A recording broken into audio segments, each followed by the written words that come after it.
তুমি আসমানে থাকো প্রভু, আমি জমিনে। তুমি আসমানে থাকো প্রভু, আমি জমিনে। তবু তোমারি প্রেম জমে হৃদয় গহীনে। আমি তোমারি গোলাম গো, অন্য কারণ না। আমি তোমারি গোলাম গো। ইয়াসিন ভাই চলে এসছেন, আর কিছু বলবো না? না আর বলবো না। অন্য কারণ আলিমুল গায়ব তুমি, মালিক রব্বানা। আল্লাহু আল্লাহু আল্লাহু আল্লাহ। তুমি আসমানে থাকো প্রভু, আমি জমিনে। তবু তোমারি প্রেম জমে হৃদয় গহীনে। আমি তোমারি গোলাম গো, অন্য কারণ না। আলিমুল গায়ব তুমি, মালিক রব্বানা। আল্লাহু আল্লাহু আল্লাহু আল্লাহ। তোমারি রহম ছাড়া বাঁচা বড় দায়। কঠিন দিনে কঠিন ক্ষণে বাঁচিয়ে রাখো গো আমায়। কত শত ভুল মাফ করে দাও, কত শত ভুল মাফ করে দাও। জানা কি অজানা, তুমি আসমানে থাকো প্রভু, আমি জমিনে। আসসালামু আলাইকুম ওয়া রাহমাতুল্লাহি ওয়া বারাকাতুহু।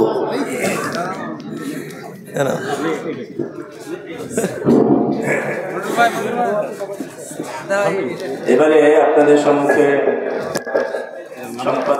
সম্পাদকীয় প্রতিবেদন এবং কোষাধ্যক্ষ হিসাব পেশ করবেন। তারপরে মৌলানা ইয়াসিন সাহেব বক্তব্য রাখবেন, শেষ বক্তা।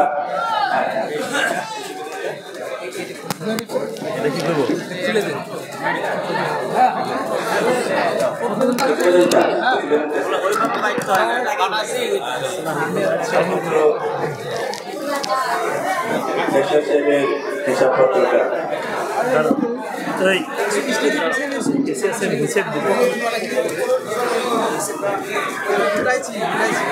ওই মাইকটা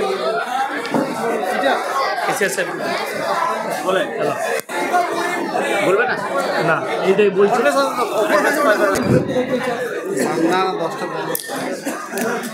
আসসালামু আলাইকুম। বেলডাঙ্গার মানুষ গরুর গোশ বেশি খায়, আওয়াজ কিন্তু কম। আসসালামু আলাইকুম। আলহামদুলিল্লাহি রাব্বিল আলামিন, ওয়াসসালাতু ওয়াসসালামু আলা রাসূলিহিল কারীম, আম্মা বা'দ। ফাউযু বিল্লাহি মিনাশ শাইতানির রাজীম, বিসমিল্লাহির রহমানির রহিম। ওয়াইলুল লিকুল্লি হুমাযাতিল লুমাযা আল্লাযী জামা'a মালান ওয়া আদ্দাদা ইয়াহসাবু আন্না মালাহু আখলাদা কাল্লা লায়ুনবাযান্না ফিল হুতামা ওয়া মা আদরাকা মাল হুতামা নারুল্লাহিল মুকাদা আল্লাতী তাত্তালিউ আলাল আফইদা ইন্নাহা আলাইহিম মুসাদা ফি আমাদিম মুমাদ্দাদা ওয়া ইলা মাদিয়ানা আখর ফাউজ বিল্লাহি মিনাশ শাইতানির রাজিম বিসমিল্লাহির রহমানির রহিম ওয়া ইযা লাকুল্লাযীনা আমানু ক্বালু আমান্না ওয়া ইযা খালাউ ইলা শায়াতিনহিম ক্বালু ইন্না মাআকুম ইন্নামা নাহনু মুস্তাহজিউন আল্লাহু ইস্তাহজিউ বিহিম ওয়া ইয়ামুদ্দুহুম ফি তুগয়ানিহিম ইয়ামাহুন ইলা আখিরিল আয়াত খায়রুকুম মান তাআল্লামাল কুরআন আল্লামাহু কামা ক্বালা আলাইহিস সালাতু ওয়াত তাসলিম। মাননীয় শ্রদ্ধেয় জ্ঞানী গুণী মানী সম্মানী আজকের এই জলসার মাননীয় সভাপতি মহাশয়, শ্রদ্ধের উলামায়ে একরাম, হুফাজে একরাম এবং আমার জ্ঞানী গুণী মানী সম্মানী মাননীয় শ্রোতামণ্ডলী, পর্দার অন্তরালে পর্দা নসিব মায়েরা এবং বোনেরা, আল্লাহর বড় দয়া কৃপা ভালোবাসা আমাদের প্রতি, গোটা বিশ্বের প্রতি। সবাই আল্লাহ শুকর আদায় করে হৃদয় থেকে বলি আলহামদুলিল্লাহ। তারপরে পরে বিশ্ব নবী জানাবে মোহাম্মদুর রসুল আল্লাহ, সকলে বলুন সাল্লাল্লাহু আলাইহি ওয়াসাল্লাম। তিনার প্রতি শত কোটি দরুদ বর্ষিত হোক, বলুন আমিন সুম্মা আমিন। গুটি কয়েক কথা আলোচনা করব, আমরা সকলে আমল করব, বলুন ইনশাআল্লাহ। আমি একটু দেরি করেই ঢুকেছি, আমার দেরি কোনো দিন হয় না, আমি সব সময় তাড়াতাড়ি ঢোকার চেষ্টা করি। যাই হোক, আল্লাহ আমাকে উদ্ধার করে নিয়ে এসছে। আমি যখন 5:30টায় কাটুয়া ঘাটে ঢুকেছি, পুলিশ প্রশাসন এসে ঘাট ব্লক করে দিয়েছে। দুর্যোগের কারণে কোনো ঘাটে গাড়ি পার, মানুষ পার হবে না। আমি ওখান থেকে আবার 100 কিলোমিটার ঘুরলাম, সালার, কাঁদি, বহরমপুর হয়ে ঘুরে এলাম, ওই জন্য একটু দেরি হলো, তার জন্য আমি ক্ষমা প্রার্থী। আর আমার আগের বক্তা মমতাজুল ভাই কি বলেছেন জানি না, অনেকক্ষণ বক্তব্য দিয়েছেন, গুরুত্বপূর্ণ কথা বলেছেন। আর দুর্যোগ আল্লাহর তরফ থেকে আসে, আর আল্লাহ যেটা করেন মঙ্গলের জন্য করেন। মাদ্রাসার যারা কমিটি আছেন, মাদ্রাসার সেক্রেটারি, ক্যাশিয়ার, গ্রামের মানুষ, গ্রামের মা বোন, যদি অনেকের মনে মনে হবে দুর্যোগটা আমাদের ক্ষতি করলে, তাহলে কিন্তু ঈমান কমজোর। আল্লাহর ওপরে ভরসা রাখতে হবে, আল্লাহ এর মধ্যেই কোনো মঙ্গল রেখেছে, এটার নাম হচ্ছে ঈমান। আপনার যদি এইটুকু দুর্যোগে মনে হয় যে আমাদের ক্ষতি হয়ে গেল, আল্লাহর দিন কে চালায়? কথা বলে না, রুজির মালিক কে? তাহলে মাদ্রাসাওয়ালাদিকে চিন্তা করতে হবে না, আল্লাহ ঠিক চালাবেন। আর যেটা প্রয়োজন আল্লাহ ঠিক মিটিয়ে দিবেন। আপনার এইটুকু দুর্যোগে আপনার কষ্ট মনে হচ্ছে, মেদিনীপুর, 2 24 পরগনা, উড়িষ্যা, যারা সমুদ্রবর্তী এলাকায় আছে তাদের কষ্টটা একটু অনুভব করুন। যাদের ঘর বাড়ি ভেঙে গেল, যারা মারাত্মক দুর্যোগের মধ্যে ডুবে আছে, সকাল থেকে বৃষ্টি আরম্ভ হয়েছে আমার বর্ধমানে। আমি ফোন করলাম খানা খাবার আগে, বলে এখনও বৃষ্টি চলছে, থামেনি একভাবে। হয়তো কাল সকালে আবার শুনতে পাবেন বাঁকুড়া, বর্ধমানের বহু বিস্তীর্ণ এলাকা আবার প্রবাল আপনার ভেসে গেছে বন্যায়, ওটা আমরা শুনতে পাবো। যাই হোক, আল্লাহ সকলকে হিফাজত করুক, বলুন আমিন। কোরআনে আছে ওয়া আনজালনা মিনাল মুসিরাতি মাআন সাজ্জাজা, আমি মেঘমালা থেকে ঘন ঘন বৃষ্টি বর্ষণ করি। লিনুখরিজা বিহি হাব্বা ওয়া নাবাতা, যার দ্বারা ধান, শস্যে, গম, আলু ইত্যাদি তোমরা উৎপন্ন করো। ওয়া জান্নাতিন আলফাফা, ফল ফ্রুটে ভরা বাগান। আমি কিন্তু এখনো জলসা শুরু করিনি, ভূমিকা টানছি। জলসা শুরু করলে বুঝতেই পারবে। আল্লাহ বৃষ্টি বর্ষণ দুটো দেয়, একটা রহমতের বৃষ্টি, একটা আযাবের বৃষ্টি।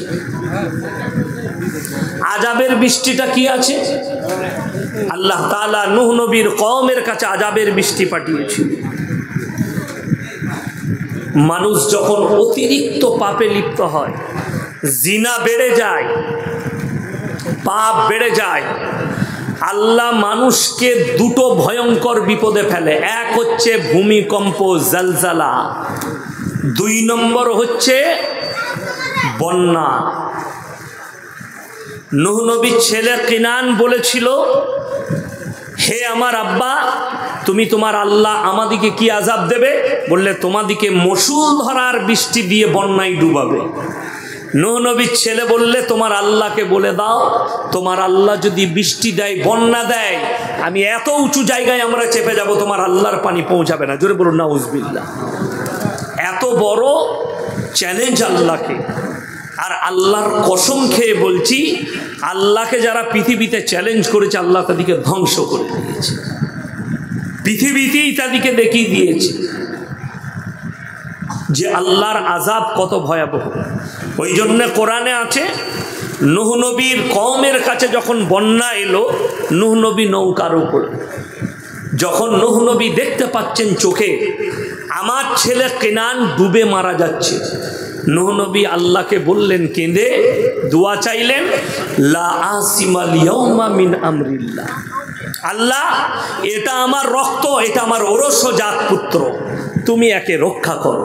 আল্লাহ ধমক দিলেন নবীকে, নামিলান খাসিরিন, তুমি দোয়া চাইতে পাবে না তার জন্যে যে আমাকে মানেনি, আমার নবীকে মানেনি, আমার দিনকে মানেনি। হাত নামাও, তা না হলে তোমাকেও ক্ষতিগ্রস্তদের মধ্যে ফেলে দেব। কোরআনে আছে, যখন গোটা পৃথিবী আল্লাহ দরিয়া বানিয়েছেন, মুফাসসিরিনরা লিখেছেন, কেউ কেউ অনুমান করে আল্লাহ সমুদ্রের পানিকে 1250 ফুট উপরে তুলে দিয়েছিলেন বন্যায়, জলোচ্ছ্বাস। নূহ নবী যখন নৌকা টলমল করছে, নূহ নবী আল্লাহর কাছে কি দোয়া পড়লেন? বিসমিল্লাহি মাজরিহা ওয়া মুরসাহা ইন্না রাব্বি লাগফুরুর রহিম।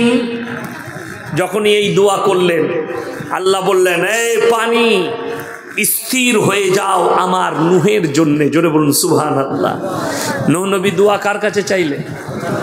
আল্লাহর কাছে, কোনো মানুষের কাছে নয়, গাছের কাছে নয়, পিত্তালায় নয়, ছাঁচতলায় নয়, মেম্বারের কাছে নয়। পৃথিবীর মানুষরা, বর্তমানে মুসলমানরা কতটা ধোঁকাবাজ।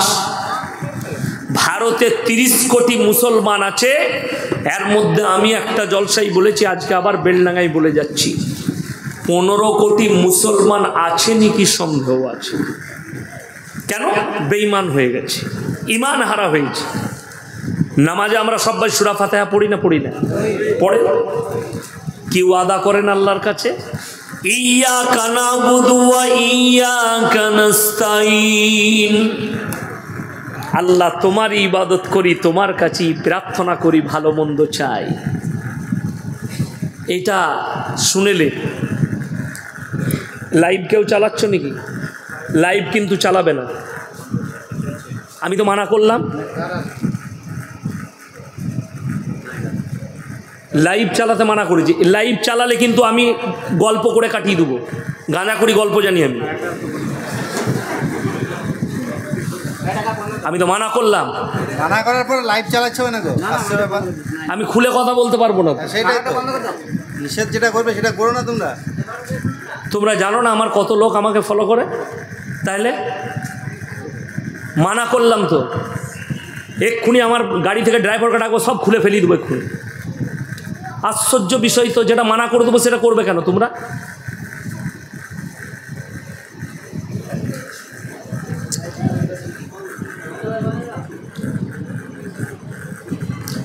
আমার ভাই, 15 কোটি মুসলমান আছে নাকি সন্দেহ? কেন বললাম বলে দিই।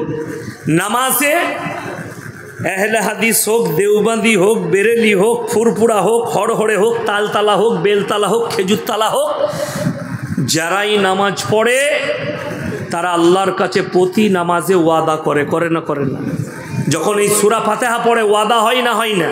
ইয়্যাকা না'বুদু ওয়া ইয়্যাকা নাস্তাঈন, আল্লাহ তোমারই উপাসনা করি, তোমার কাছেই ভালো মন্দ চাই। তারপরে কি করে গাছতলা চলে এলো, তারপরে কি করে রওজা এলো, তারপরে কি করে ঢিপি এলো, তারপরে কি করে পীর আস্তানা এলো। বড় কষ্টের বিষয়। কালকের জলসা আমার হাটপাড়ায় ছিল, ক্যান্সেল হয়েছে, জলসা করতে পারেনি। আল্লাহর কৃপায় এখানে হলো, নাহলে আমি আর বাড়ি যেতাম না, রাত্রে থাকতাম। কিন্তু আমি বাড়ি থেকে আসছি। পরশু আমি একবারই বর্ডারে জলসা করেছি, উত্তর দিনাজপুরে। আমি বলে এসেছি সেখানে যে দুঃখের বিষয়, বর্তমানে একটা অমুসলিম ভাই, আমাদের দেশের হিন্দু ভাইরা, তারা তাদের ধর্ম পালন করে, মাটির মূর্তি তৈরি করে তারা পুজো করে, করে না করে না?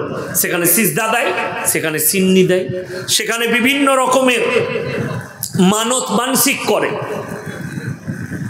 দুঃখের বিষয়, সেটা যদি শিরক হয়, হাইরে ভারতের মুসলমান, তুমি মাটির ঘোড়া গাছতলায় রেখে সিজদা করবে, এটা কি করে দিনদারি হতে পারে? কথাটা বুঝতে পারেননি আমার? মাটির পুতুলের সামনে যদি সিজদা করা গুনাহ হয়, শিরক হয়, সে মুশরিক হয়, তাহলে একজন মুসলিম গাছতলায় ঘোড়া রেখে আগরবাতি মোমবাতি চাদর টাঙিয়ে সিজদা করলে এটা কি করে দিনদারি হতে পারে? তারটা গুনাহ, তোমারটা গোলমাল। আমার আগে মুমতাজ ভাই বয়ান করছিল আর আমরা দুজনে এত গাল খাচ্ছি, সীমা নাই। ঝাড়খণ্ডের একটা বক্তা আছে, তার নাম হচ্ছে জাহাঙ্গীর। হ্যাঁ, গুটকা করে, সে প্রতিনিয়ত গাল দেয়। আমি একটা জলসায় বলেছি যে কোরআনে আছে সূরায়ে বাকারা, এখানে কোরআন রাখা আছে, একটা কোরআন নিয়ে চলে গেছে। আমি হাফিজে কোরআন, ওই জন্য আমার কোরআন প্রয়োজন পড়ে না। আমি কি হাফিজে কোরআন, পুরো কোরআন আমার মুখস্থ, হাফিজ আমি, কারি আমি।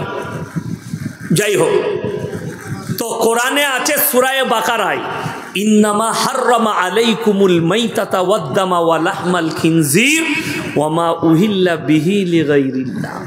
প্রবাহিত রক্ত, কি রক্ত বললাম? প্রবাহিত রক্ত, মরা জন্তুর মাংস, শুয়োরের মাংস এবং আল্লাহ ব্যতীত অপরের নামে উৎসর্গিত জিনিস তোমাদের জন্য হারাম করা হয়েছে। আমার দ্বিতীয় ব্যাখ্যাটা শুনেলেন, অনেকজন আর ভুল হবে, বয়ান শুনে মনে মনে করবেন ইয়াসিন সাহেব এরকম কথা বলেছে। আমি সেই জলসাই বলেছি, জলসাটা ছিল আমার মনে হয় বীরভূম ডিস্ট্রিক্টে। আমি বলেছি যে একটা প্লেটে যদি মাজারে কেউ মুরগি দেয়, বাবার নামে, কবরের নামে, আপনার পীরের নামে, গাছের নামে, থানের নামে, সেই মুরগিটা যদি জবাও করে রাখা থাকে, কোরআন শুনেলেন। এর পরের আয়াতটা যেটা পড়লাম, 1 নম্বর কি বললাম? প্রবাহিত রক্ত। 2 নম্বর মরা জন্তুর মাংস। 3 নম্বর শুয়োরের মাংস। 4 নম্বর আল্লাহ ব্যতীত অপরের নামে উৎসর্গিত জিনিস তোমাদের জন্য হারাম করা হয়েছে। আমি যেদিনে বয়ান করি, সেদিনে একজন বৃদ্ধ বাবাজি, জানি না নামাজ পড়েন, সে বলল যে আচ্ছা আপনি যে বললেন প্রসাদ খাওয়া যাবে না, আমি বললাম কেন খাওয়া যাবে না আপনারা জানেন? সেই ব্যক্তি বলল সেখানে গোবর মুতে ছিটে দেওয়া হয়, দেয় কি না আমি জানি না, সে বলল। আমি বললাম ওপরের মালগুলো সরিয়ে দিলে তাহলে তলারটা খাওয়া যাবে। কথাটা বুঝতে পেরেছেন না পারেননি? যদি এটা ব্যাপার হয় যে ওটা খাওয়া যাবে, মুদ দেওয়ার কারণে খাওয়া যায় না, গরুর মুদ দেওয়ার কারণে, তাহলে ওপরের গুলো সরিয়ে দাও, তলারগুলো খাওয়া যাবে। তো সে চুপ করে গেছে, বলছে হুজুর বলতে পারছি না। আমরা ওইটা ফ্যাক্ট নয়, অরিজিনাল ফ্যাক্ট। আল্লাহ কোরআনে বলেছে আল্লাহ ব্যতীত অপরের নামে উৎসর্গ করার জন্য তোমাদের জন্য হারাম করা হবে। গেল পরের আয়াতটা খুলেন, ফামানি তুররা গায়রা বাগি ওয়ালা আদিন ফালা ইসমা আলাইহি। কোরআন এর পরের আয়াতই, হে আমার নবী বলো, তোমাদের মধ্যে যদি কেউ ক্ষতিগ্রস্ত হয়, ক্ষতিগ্রস্ত মানে কি? আপনি বিপদে পড়েছেন, জঙ্গলে যাচ্ছেন, এখন যদিও জঙ্গল আর নাই, মানুষ গাড়ি নিয়ে সফর করে, প্লেনে সফর করে, ঠিক কি না?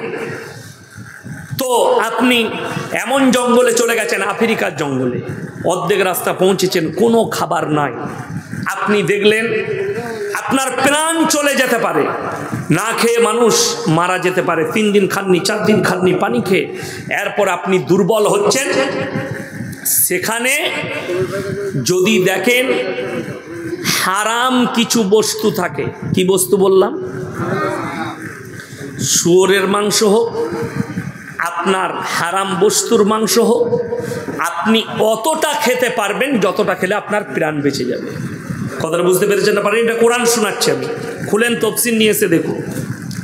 এখন প্লেটে যদি মুফাসসিরিনরা বলছেন, বেশিরভাগ মুহাদ্দিস মুফাসসিরিনরা বলেছেন, একটা প্লেটে মাজারের পরা মুরগি জবাই করা মাংস যদি থাকে, সেখানে যদি জান বাঁচানো ফরজ হয় আর আপনার খাবারের প্রয়োজন পড়ে, আর একটা প্লেটে হারাম বস্তু থাকে, তাতে শুয়োরের মাংস হোক অন্য প্রাণীর হোক, জান বাঁচানোর জন্যে উত্তম হচ্ছে শুয়োরের মাংসটা 2 পিস খাওয়া যাবে, কিন্তু মাজারের পরা মুরগির মাংসটা খাওয়া যাবে না। কেন? ওটা ডবল হারাম। কথাটা বুঝতে পারেননি? এখন এই গুটকাখোর জাহাঙ্গীর ভাই বলছে জিলাপি হুজুর ওর পেটে ভাঁটা পড়বে আর কি, মাজারের পড়া মালগুলো ওকে দিবে না আর কেউ, ইয়াসিন বলছে বলে। সে বলছে আরে ইয়াসিন কোরআন হাদিস জানে না, মাজারে আমরা মুরগিগুলো নিয়ে যাই তো আল্লাহর নামেই জবাই হয়। আপনাদের এখানে বাড়িতে কুটুম আসে না? আসে না? আসে। আচ্ছা, মুরগি করেন না? করেন না? দেশি মুরগি করেন। আচ্ছা, কবরস্থানে করেন না বাড়িতে করেন?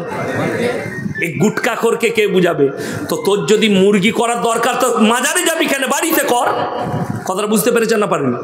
আল্লাহর নামে জব করতে গেলে তাহলে তো মাজারে যাওয়া লাগবে না, যদি আল্লাহর নামেই জব করছিস। কিন্তু তা নয়, আপনি দেখতে পাবেন বেলডাঙ্গাতেই পাবেন, আমি বলবো না, জায়গার নাম বলবো না, নাহলে খুব ভয় লাগে। বেলডাঙ্গা তো কসাইখানায় ভরে দিবে নাকি ভয়। হ্যাঁ, একটা ছেলে ফোন করেছে, কি বুঝলেন, হোয়াটসঅ্যাপে লিখেছে, তো খালি মুর্শিদাবাদে এসে দেখা তো।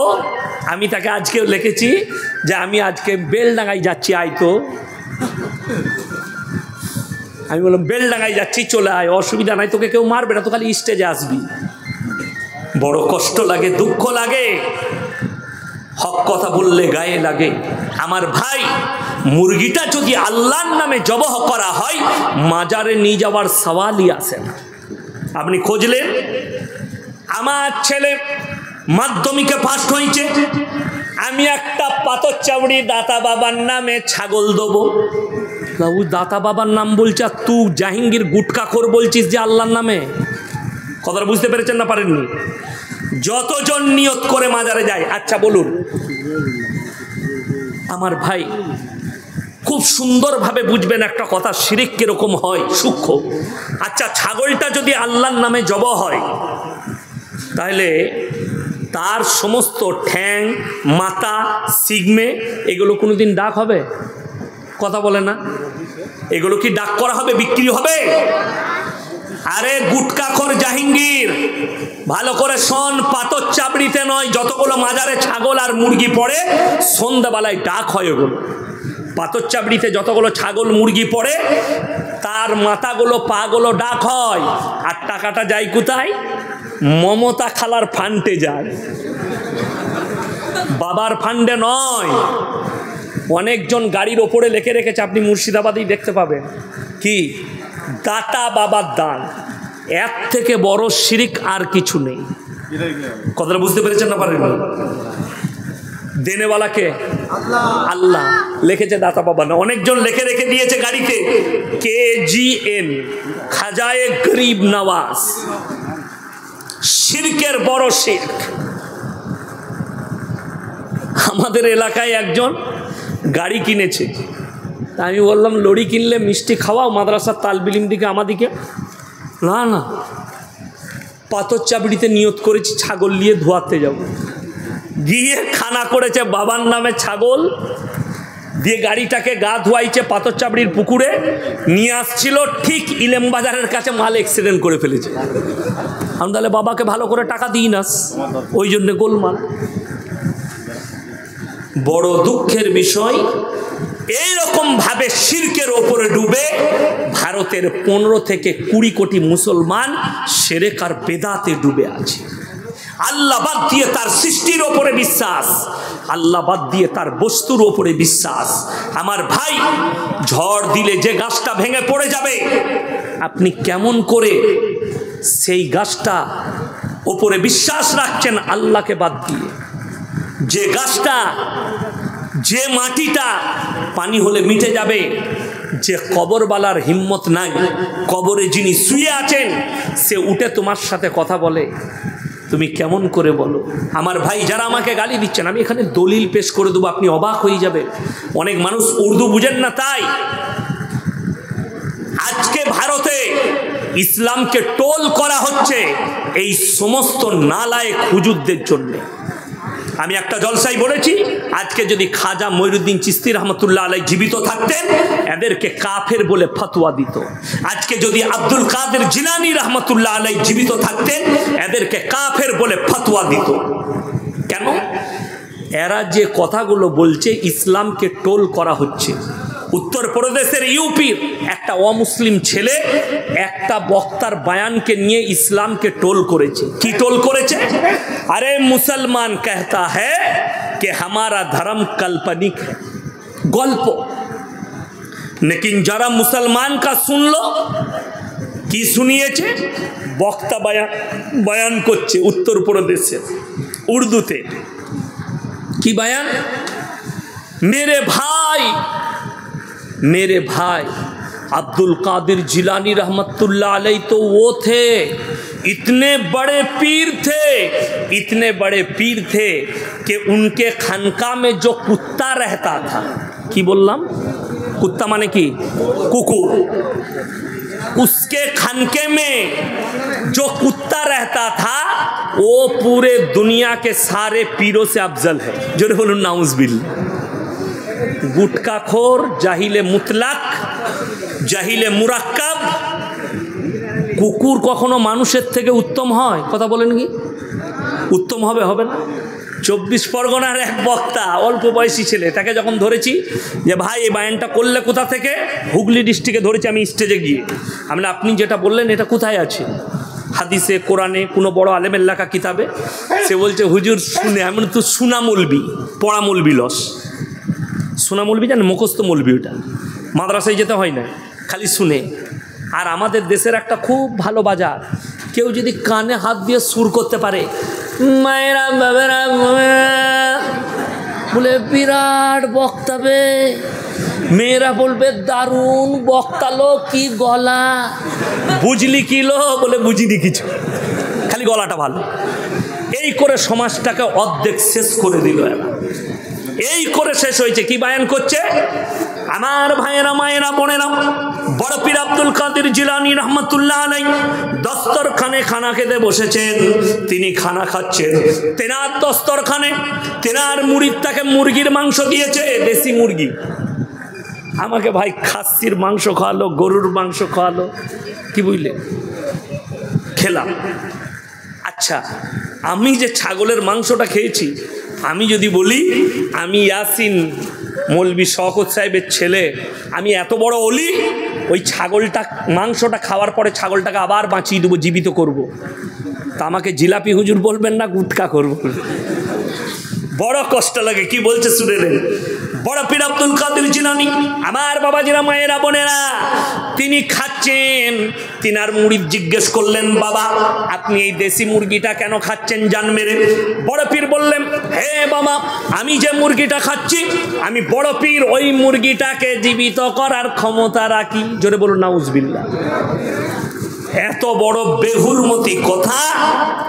এই কথা যদি বড় পীর আব্দুল কাদের জিলানী লেকে যায়, কেউ দেখাতে পারে পৃথিবীর কোনো মৌলবি, আমি ইয়াসিন জীবনে আর সমাজের বুকে বক্তব্য দেব না। এটা পুরো বানানো এবং মিথ্যা কথা। আপনারা বলুন, আল্লাহর কাছে রসুলের মর্যাদা বেশি না বড় পীরের? কথা বলে না এরা? রসুলের মর্যাদা বেশি। এখানে আলেমরা বসে আছেন, আমি চ্যালেঞ্জ ছুড়ে যাচ্ছি, গোটা বেলডাঙ্গায় এত বড় বড় মাদ্রাসা আছে, এতগুলো আলেম আছে, গোটা বেলডাঙ্গা থানায় আমি কালকে আবার আসছি, কোনো মৌলবি যদি একটা হাদিস দেখাতে পারে যে নবীজি সাল্লাল্লাহু আলাইহি সাল্লাম দুম্বার মাংস খেলেন, দুম্বাকে জীবিত করলেন, নবীজি সাল্লাল্লাহু আলাইহি সাল্লাম বকরির মাংস খেলেন, বকরিকে জীবিত করলেন, নবীজি সাল্লাল্লাহু আলাইহি সাল্লাম উটের মাংস খেলেন, উটটাকে জীবিত করলেন, একটা হাদিস দেখালে আমি জীবনে আর বক্তব্য দেব না। একটা হাদিস দেখান। কেন? এরকম হাদিস নেই। এই খবিশের জানা নেই, এই জাহিলে মুরাক্কাবের জানা নেই, বড় পীরের নামে তুমি মিথ্যাচার করছো। শুনেলেন, আল্লাহ তাআলা এমন একটা মানুষকে এই শক্তি দিবে। কে দিবেন? আল্লাহ রাব্বুল আলামিন। কেন? পৃথিবীর মুসলমানের ইমানি পরীক্ষার জন্য আল্লাহ শক্তি দিবেন। কি পরীক্ষার জন্য বললাম? ইমানি শক্তি পরীক্ষার জন্য। কাকে? দাজ্জালকে দেওয়া হবে। দাজ্জালকে আল্লাহ ক্ষমতা দিবেন, মেঘ থাকবে না, বৃষ্টি বর্ষণ করে দেখাবে, মৃত মানুষকে জীবিত করে দেখাবে। কে? দাজ্জাল। তখন বহু মানুষ ঈমান হারা হবে, বহু মানুষের ঈমান হারাবে। কিন্তু যারা মুমিন হবে তারা দাজ্জালের এই জাদুকে কখনো মেনে নিবে না। যারা মানবে না তারাই কিন্তু জান্নাতি, যারা মাথা নত করে মেনে নিবে তারাই কিন্তু জাহান্নামে যাবে। কেন জানেন? এখন বহু মুসলমান ঈমান হারাচ্ছে। কার জন্যে? বাগেশ্বর ধাম বাবা কুণ্ডলি বলে দিচ্ছে মানুষের, অনেক কিছু বলে দিচ্ছে। আমার ভাই বড় কষ্ট লাগে। একজন আমাকে বলছে যে আরে মুসলমান তোমরা গায়ের গোশত খাও, গরুর গোশত খাও, गाय हमारा माता है। हमने बराबर है। আমাকে বলছে गाय का दूध पीते कि नहीं? हमने पीता हूँ। बोले फिर तुम गाय का दूध पीते हो, फिर उसको जबह करके खा ले तो उसका गोश्त, ये गलत बात है। हम गाय को माता कहते हैं, इसीलिए गाय का दूध पीते हैं और गाय को नहीं खाते। আমাকে বলছে ভাই आप अपने माँ को जबह करके खाएंगे। আমরা মায়ের দুধ পান করি না? করি না। আচ্ছা মাকে জবাই করে খাওয়া যাবে? খাই? আমরা খাই না। সে মনে মনে করলে হুজুরকে আচ্ছা ফাঁসিয়েছি, মৌলবি ফেঁসেছে। আমাকে बोलले आप माँ का दूध पीते हैं लेकिन अपने माँ को क्यों नहीं खाते? আমি তাকে বললাম दोस्त मेरे ऊपर गुस्सा मत होना। बोले क्यों भाई? আমরা আমার উপরে রাগ করো না। আমি একটা খালি উত্তর দেবো। বলে কি? আমরা আমি তোমার ধর্মকে ঠেস পৌঁছাতে চাই না। আমি বললাম তোমরা গরুর মুত খাও না? খাও না? বলে খাই। গায়ের মুত খাও? বলে হ্যাঁ। গায়ের গোবর? গোবর খাই। আমি বললাম আরে গোবরখোর মুতখোর, তুমি যদি গায়কে মা বলো আর তার যদি মুত আর গোবর খাও তো তোর মায়ের মুত আর গু খায় না কেন? কথাটা বুঝতে পেরেছেন না পারেনি? সে বললে তখন আমাকে উড়িষ্যায় ঘর ছেলেটা আমার বয়ান শুনে হয়তো আমাকে মা বোন তুলে ফোনটা কেটে দিল। আমি বললাম তোমারা দম यहीं तक है, आगे नहीं। কলকাতায় একটা মেয়ে লাপাচ্ছে, তার নাম হচ্ছে নাজিয়া ইলাই খান, হারামের औलाद। अगर हिम्मत है तो प्रशासन लगा ले। कलकत्ता में खुला मैदान में हमारे साथ डिबेट होगी, तो आजा, मैं प्रूफ कर दूंगा कि तू नाजायज औलाद है इंशाअल्लाह। तो हराम के औलाद है ये मैं प्रूफ कर दूंगा। अगर हिम्मत है या चैनल पे आजा, कहीं पर भी बैठ हमारे साथ। तेरा भी चैनल रहेगा, हमारा भी यूट्यूबर रहेगा। दुनिया के लोग देखेंगे, मैं तेरे को नंगा करके घर भेज दूंगा इंशाअल्लाह। ये वादा है। लेकिन ये कुत्ती बैठेगी नहीं, दूर से भौंक रही है। अरे तेरे जैसे हजारों कुत्ता भौंक रहा है और इससे इस्लाम का कोई फर्क नहीं। दुखेर कष्टर कथा बोली, अनेक मुसलमान तारा मने मने भाबছে মাদ্রাসা মিটে যাবে, কোরআন মিটে যাবে, ইসলাম মিটে যাবে। বেঈমান কাফেররা যা উঠে পড়ে লেগেছে, কিন্তু আমি বাস্তব কথা বলে যাচ্ছি, আল্লাহর উপরে বিশ্বাস রাখুন। গোটা পৃথিবীর পরমাণু শক্তি যদি একদিকে দাঁড়িয়ে যায়, আল্লাহর কসম করে বলছি কোরআনের জের জবর পরিবর্তন করার ক্ষমতা পৃথিবীর কোনো শক্তির নাই। জোরে বলুন সুবহানাল্লাহ। তার কারণ বলে দিই, আমরা বলিনি। আজ তাকের একটা অ্যাঙ্কার আছে, তার নাম হচ্ছে সুদীপ চৌধুরী। নাম শুনেছেন না? শুনেছেন? সুদীপ চৌধুরী সবসময় ইসলামের বিরুদ্ধে কথা বলে। এই লোকটা ইন্টারভিউ নিচ্ছে কার? বাবা বাগেশ্বর ধামের আপনি ফেসবুকে ইউটিউবে খুঁজলে इंटरव्यूটা পাবেন। तो बागेश्वर धाम बाबा के जिज्ञेस करते बाबा हम आपको एक आंकड़ा दिखाने वाले। कौन से आंकड़ा? बोले हिंदुस्तान के 2015 से 2021 तक दूसरे धर्म से लोग इस्लाम में कितने दाखिल हुए, इस्लाम को कितना लोगों ने अपनाया, और दूसरे धर्म के लोग सनातन को कितना अपनाया। बोले सुनाइए। तो সেই রিপোর্টার সুজিত চৌধুরী একটা রিপোর্ট বার করলো 2015 से 2021 तक 13 लाख लोगों ने इस्लाम को कबूल कर लिया। जोड़े बोलो सुभान अल्लाह। 13 लाख बाबा, और दूसरी धर्म से सनातन धर्म को अपनाया सिर्फ 30,000 लोग। आप बताइए अंतर कितना है। बाबा बोलचे आसमान और जमीन का अंतर है। अरे दुश्मना ने इस्लाम सुन लो कान खुलकर। गोबर भत्तों और पेशाब खाने वाले जरा कान खुलकर सुन लो हमारा तकरीर। अगर तुम्हें ये लग रहा है कि कोई मौलवी अगर भाषण देता है उसको जेल में डालकर इस्लाम को मिटा दोगे, अल्लाह की कसम ये तुम्हारा खौफ है,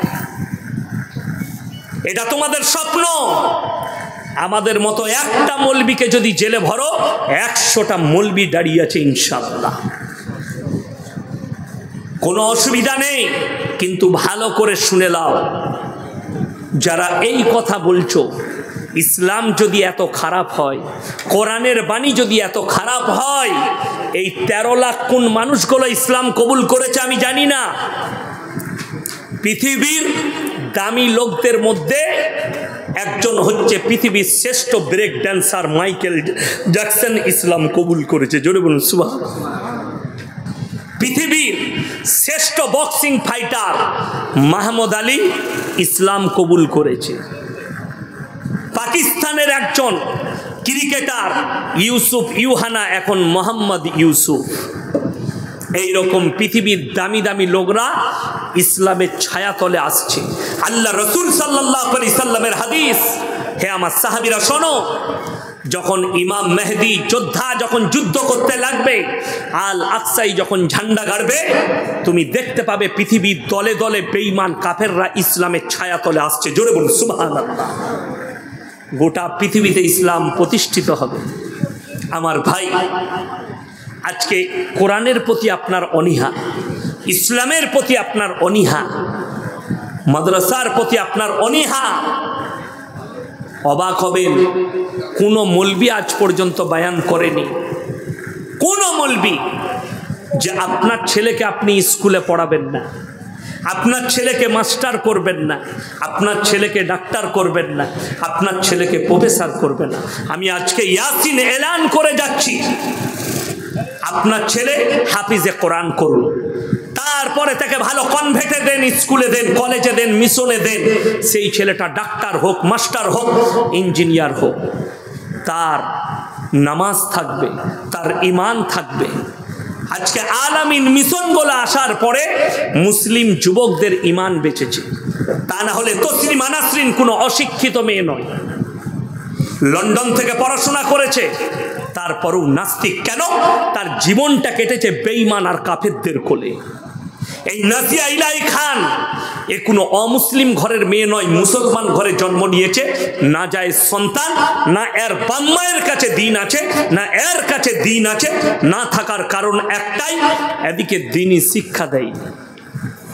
আমার এক বন্ধু, আমার থেকে বয়সে বড়, আমার থেকে সিনিয়র ইঞ্জিনিয়ার, আমার এলাকায় পড়ে। একদিন দেখা হয়েছে, আমাকে বলছে আমার ছেলেটাকে মনে করছি ভালো কোনো জায়গায় দেবো, কোথায় দিলে ভালো হয়? আমি বললাম আলামিন মিশনে দাও, নামাজটাও হবে, রোজাটাও হবে। কি বলল জানেন উত্তরে? মুসলিমদের ছেলে, ইঞ্জিনিয়ার, আমার বন্ধু। সেই দিন থেকে আমার কাছ থেকে দূরে। কেন?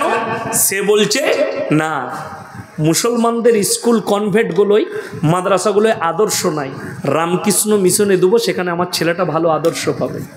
আমরা একদম দামি কথা বলেছিস, দামি কথা। সেখানে পড়লে মায়ের পাশে শোয়া যাবে, বোনের পাশে শোয়া যাবে, বিটির পাশে শোয়া যাবে, কিন্তু আলামিনে পড়লে আল্লাহর বিধান মেনে চলতে হবে। মাদ্রাসায় পড়লে আল্লাহর বিধান মেনে চলতে হবে। আজীব ব্যাপার। আমাকে বলছে, আরে তোদের গুড়ামি, জিলহিজ্জা মাসের 10 তারিখে কোরবানি করতে হবে, এটা মৌলবীদের, তোদের ইসলাম ধর্ম নিয়ে গুড়ামি, যে কোনো দিন করলেই হচ্ছে। কথাটা বুঝতে পারেননি? এটা তার ভাষা। তাকে আমি যা উত্তর দিয়েছি ওটা আর আমি এখানে বলবো না, রেকর্ডিং হচ্ছে, ওটা বলবো না। বড় কষ্টের বিষয়। তার কারণ কি? না এর বাম্মা দ্বীনি শিক্ষা দিয়েছে, না এর কাছে আদর্শ আছে। ওই জন্য আমার ভাই জানবেন, আপনার এই বেনদ্দহে শিশু মাদ্রাসা শুধু মাদ্রাসা নয়, এই যে শিক্ষাটা দিচ্ছে, আপনার সন্তান আগে গিয়ে বেঈমান হবার রাস্তা থাকবে না। জোরে বলুন সুবহানাল্লাহ। আপনার ছেলে কাফের হবার রাস্তা থাকবে না। তা না হলে বেঈমান কাফেররা জাল বিছিয়ে জালে ফাঁসবে। কলেজে যান, যারা কলেজ পড়ুয়া আছে তারা জানে, বেলডাঙ্গায় কলেজ আছে, আছে না নাই? মাদ্রাসার পাশেই, জালিলিয়ার পাশে। আমি তো দেখতে পাই মাঝে মাঝে জালিলিয়ায় রাত কাটাই জলসা করে, দেখতে পাই, বড় কষ্ট লাগে। আমার পেছনে মনসুর ভাই বসে আছে, আমার ভাই জানো বেলডাঙ্গা বাজারে দোকান আছে, ইনাদের দোকানে মাঝে মাঝে চা ফা খায়। শুধু বেলডাঙ্গা কলেজ নয়, বহরমপুর কলেজ, কলকাতায় যতগুলো কলেজ আছে, আজকে এমন অবস্থা দাঁড় করিয়েছে বেঈমান কাফেররা যে স্কুলে কলেজে স্টুডেন্টরা গেলে, ছেলে মেয়েরা গেলে, তাদের টেবিল ভাগ নাই যে মেয়েরা আলাদা বসবে ছেলেরা আলাদা, সবাই বসবে নিজের নিজের জুড়ি লাগিয়ে, মানে প্রেম আর প্রেমিকার সাথে। এটা হাসছেন? বাস্তব কথা বলছি। খোঁজ নেন কলেজগুলোয়, আদর্শ নেই। বড় কষ্ট লাগে, দুঃখ লাগে। আপনি তাকিয়ে দেখুন, আরজি কর নিয়ে কলকাতায় আন্দোলন করছে ডাক্তাররা, জুনিয়র ডাক্তাররা। এদিকে আপনি আদর্শবান বলছেন। এদের থেকে নালায়েক আর এদের থেকে বর্বর কেউ হতে পারে না।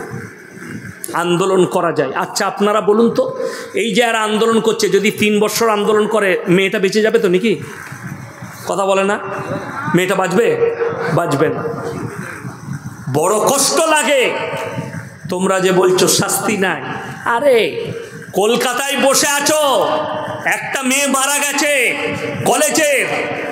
আরে অন্ধরা চোখটা খুলো, 10 বছর আগে, 5 বছর আগে আসিফা বলে একটা 10 বছরের বাচ্চা মেয়েকে মন্দিরের ভেতরে 10 দিন ডেকে ধর্ষণ করা হয়েছে। সেই দিনে যদি রাস্তায় বসতে, আজকে এই আরজি কর কাণ্ড দেখতে হতো না। সেই দিনে যদি তাদেরকে রাজপথে দিল্লির দাঁড় করিয়ে মুন্ডুচ্ছেদ করা হতো, আজকে এই আরজি কর দেখতে হতো না। তোমরা কি ভাবছো ধর্ষণ রুকে যাবে? আল্লাহর কসম খেয়ে বলছি, যতক্ষণ পর্যন্ত কোরআনের আইন লাগু না হচ্ছে, ইসলামী শরিয়া না লাগু হচ্ছে, সেই দেশ থেকে ধর্ষণ যেতে পারে না। আমি বলিনি। মোবাইল গুগল খুলেন আর ইউটিউব ফেসবুক খুলে দেখুন, লন্ডন আর আমেরিকায় কলেজ আর ইউনিভার্সিটিগুলোয় প্রতি মিনিটে 50 জন ধর্ষিতা হয়। 50 জন, শিক্ষিকা হোক আর স্টুডেন্ট হোক। আমি বলিনি, এটা গুগলের সমীক্ষা বলছে। তার কারণ কি? নেই আইন, নেই শরিয়া। হজের ময়দানকে দেখো, যেখানে 40 লাখ হাজি এক জায়গায় হয়, সেখানে কমপক্ষে 15 লক্ষ হাজি বিবি থাকে। 15 থেকে 20 লাখ হাজি বিবি, 15 লাখ ধরুন। 3 লাখ খালি বুড়ো বুড়ি থাকে। ভারত, বাংলাদেশ, পাকিস্তানের বুড়িরা হজ করতে যায়। কিন্তু ইন্দোনেশিয়া, মালয়েশিয়া, কুয়েত, কাতার, লেবানন, দুবাই, মিশর, ইরান, ইরাক, এদের যুবতী বিটি ছেলেরা হজ করতে যায়, বিবাহের আগে হজ করতে যায়। আমি ভারতের যতগুলো মিডিয়া আছে, কিয়ামতের সকাল পর্যন্ত সময় দিলাম, একটা বার করো যেদিন থেকে হজ শুরু হয়েছে আজকের তারিখ পর্যন্ত, হজের ময়দানে একটা যুবতী বিটি ছেলে ধর্ষিতা হয়েছে, আমি জীবনে আর বক্তব্য দেবো না। একটা বার করো পৃথিবীর ইতিহাসে। কেন? আরবে কেউ যদি 1 টাকাও চুরি করে, হাত দুটো কেটে দাও, কোরআনের আইন। কেউ যদি ধর্ষণ করে, মুন্ডুচ্ছেদ করে দাও। পরকিয়া করলে অর্ধেকটা পুঁতে পাথর মেরে হত্যা করো, না হলে খেপা কুকুর লাগিয়ে দাও। অবিবাহিত ছেলেরা তারা যদি পরকিয়া করে, তাদেরকে কুড়া মারো। ছেলে আর মেয়ে যদি অবিবাহিত হয়, 100টা করে কুড়া মারো। আমাদের দেশে বেলডাঙ্গা বাজারে হাটেতে 10 টাকা চুরি করেছে, তাকে বেঁধে মারছে। আর কোটি কোটি টাকা কমের টাকা মেরে নিচ্ছে, তাকে আমরা চেয়ার ছেড়ে দিই, স্টেজে গলার মালা পড়ায় 1 লাখ টাকা দান করেছে মাদ্রাসায়। ঠিক বললাম না ভুল বললাম? রাগ করেন না আমার ভাই, ওই জন্য আমাকে সবাই দাওয়াত দেয় না। যাই হোক ভাই, ভালোবাসে আমাকে দাওয়াত দিয়েছে। আমার কথা কিন্তু একদম তীরের মতো লাগবে, খালি ওষুধটা সকালবেলায় লাগাবে। আমি চুলকি দিয়ে চলে যাব, মহলমটা লাগানোর দায়িত্ব আপনার। আমি হক কথা বলছি। 1 টাকা চুরি করলে যদি অপরাধ হয়, 1 কোটি টাকা চুরি করলেও সেই একই অপরাধ। দুজনের শাস্তি হচ্ছে হাত কেটে নাও। আমাদের দেশে 10 টাকা চুরি করেছে বেলডাঙ্গা হাটে, বেচারা গরিবের ছেলে, খাবার পয়সা নেই, তাকে বেঁধে মারছে, অথচ কমের কোটি কোটি টাকা লুট করছে। তারা আমাদের সমাজে স্টেজে জায়গা পায়, তাদেরকে বলে ইনি হচ্ছেন সমাজসেবী। এটাই হচ্ছে দুঃখের বিষয়। কিয়ামতের আলামতের মধ্যে একটা আলামত এইটাই, যে চোররা সম্মান পাবে আর সম্মানীরা সম্মান পাবে না। আমার ভাই রাগ করবেন না, হক কথা বলে যাচ্ছি, কষ্ট হবে। ইসলাম শরীয়তটাকে যদি খেলা না মনে করতেন, পৃথিবীর কল্যাণের জন্য কোরআনকে পাঠানো হয়েছে। আল্লাহর হাবিব জানাবে মুহাম্মদুর রাসূলুল্লাহ, সকলে বলুন সাল্লাল্লাহু আলাইহি সাল্লামকে আল্লাহ তাআলা পাঠালেন রাহমাতুল লিল আলামিন করে, পৃথিবীর কল্যাণের জন্য পাঠিয়েছেন। আর ইসলাম মানে এটা নয় নামাজ রোজা তাসবিহ তিলাওয়াত করলাম, আপনার বেনাত্তহ মসজিদে গিয়ে মাথাটা ঠুকলাম না, আপনার পা থেকে মাথা পর্যন্ত পরিপূর্ণ জীবন ব্যবস্থার নাম হচ্ছে ইসলাম। পরিপূর্ণ জীবন ব্যবস্থা সেটা হবে রাসূল আকরাম সাল্লাল্লাহু আলাইহি সাল্লামের জীবন আদর্শ মোতাবিক। আপনার আদর্শ যেন রাসূলওয়ালা আদর্শ হয়, নবীওয়ালা আদর্শ হয়। আমাদের আদর্শ কার আদর্শ? শয়তানের। এখানে এতগুলো মানুষ বসে আছেন, হাত তুলে বলুন তো ইমানদারির সঙ্গে কার জানা নাই মদ পান করা হারাম? কথা বলে না, বলেন না। সবাই জানেন না, জানেন না মদ পান করা হারাম? মুসলমান মদ পান করে না? করে না। মুসলমান মদ বিক্রি করে না? করে না, করছে। তাইলে সেই টাকা কি করে হালাল হতে পারে? মুসলমান জানে মদ খাওয়া হারাম, মুসলমান জানে সুদ খাওয়া হারাম, খাচ্ছে, হালাল কি করে হতে পারে? আপনারা বলুন তো। আমি নাম করব না, বেলডাঙ্গা বাজারে মুসলিম ছেলেরা লটারি বিক্রি করে না? করে না? আল্লাহ, বেশি লটারির টিকিট বিক্রি করছে। আচ্ছা, লটারি হারাম না হালাল? হারাম যদি হয়, কেন হারাম তাও শুনেলেন। যারা মনে করছেন আপনি বুঝান কোরআন হাদিস দিয়ে হারাম কেন, সকলে বলুন তকদিরের মালিক কে? ভাগ্যের মালিক কে? যদি ভাগ্যের মালিক আল্লাহ হয়, তাহলে তুমি ওই কাগজের লটারির দ্বারা তোমার ভাগ্যকে পরীক্ষা করছো, তার কারণে তোমার ঈমান ধ্বংস হয়ে যাবে। ভাগ্যের মালিক কে বললাম? আল্লাহ। কেউ যদি গণককারকে হাত দেখায়, পানিটা দেন তো, গণককারকে যদি কেউ হাত দেখায়, তার ঈমান ধ্বংস হয়ে যাবে। যে আমার ভাগ্যটা দেখে বলুন, ঈমান ধ্বংস হয়ে যাবে। আর তুমি লটারির দ্বারা ভাগ্য পরীক্ষা করবে, তোমার ঈমান কি করে থাকবে? কথাটা বুঝতে পারেননি? হারাম। বিসমিল্লাহ। মুসলমান লটারি কাটছে, লটারি বেচছে হালাল মনে করে, তার ইনকাম হারাম। আচ্ছা বলুন, শরীরের কোনো অংশ বিক্রি করা জায়েজ আছে? কথা বলে না, বিক্রি করা জায়েজ নাই। চুল বিক্রি করা কি হারাম? এই বেলডাঙ্গার লোককে বলে দিলে আমাকে আর দাওয়াত দিবে না, তাই না? চুল যদি বিক্রি করা হারাম হয়, চুলের পয়সা কি করে হালাল হতে পারে? চুলের ব্যবসা কি করে হালাল হতে পারে? কেন বলছি শুনে রেখে দেন। যদি মনে মনে করেন ইয়াসিন সাহেবের মাদ্রাসায় আমি পয়সা দিয়ে দিবেন না, প্রয়োজন নাই, প্রয়োজন নেই।